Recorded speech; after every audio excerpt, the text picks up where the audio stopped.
कमरा नंबर 181। यह कहानी सिद्धार्थ की है, जो 21 साल का है। सिद्धार्थ अपने माँ और पापा के साथ रहता था। माँ जो 53 वर्ष की हो गई थी और पिता जो 60 वर्ष के थे। उनका घर ठीक ठाक ही था, जिसमें 3 कमरे थे। एक किचन रूम, एक जिसमें वह सोते थे, और एक कमरा 181 जो सालों से बंद था। माँ सिद्धार्थ को हमेशा कहती, बेटा, उस कमरे की ओर कभी मत जाना या कभी उस कमरे को खोलने की कोशिश मत करना। पिता जिनका उस कमरे का जिक्र सुनके ही शकल पर एक डर छा जाता था। लेकिन कभी किसी ने सिद्धार्थ को ये नहीं बताया कि वह कमरा बंद क्यों है। एक दिन सिद्धार्थ के माँ और पिता को कुछ कम से शहर जाना पड़ा 2 दिनों के लिए। घर में सिद्धार्थ अकेला था। रात हुआ।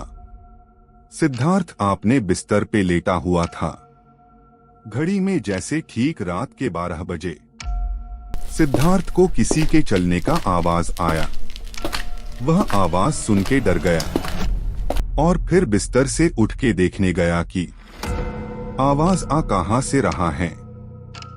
वह जैसे कमरे से निकल के देखा, वह पूरी तरह डर गया, क्योंकि वह आवाज कहीं और से नहीं बल्कि कमरा 181 से आ रहा था। किसी भी प्रकार उसने अपने आप को संभाला और सो गया। डर की रात।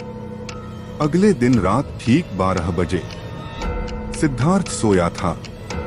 अचानक फिर उसे किसी के चलने की आवाज आई।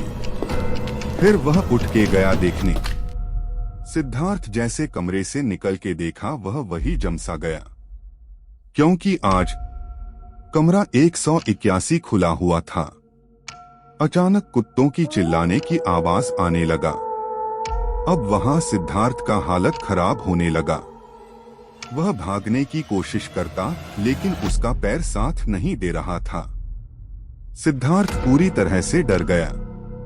वह इतना बुरी तरह डर गया था कि उसको उसके धड़कनों की आवाज तक महसूस होने लगे।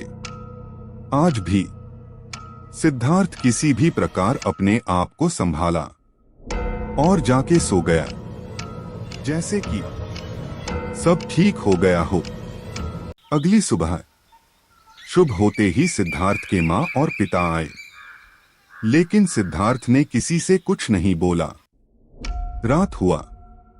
रात के ठीक 12 बजे सिद्धार्थ को फिर वही आवाजें आने शुरू हो गए। सिद्धार्थ उठा और गया।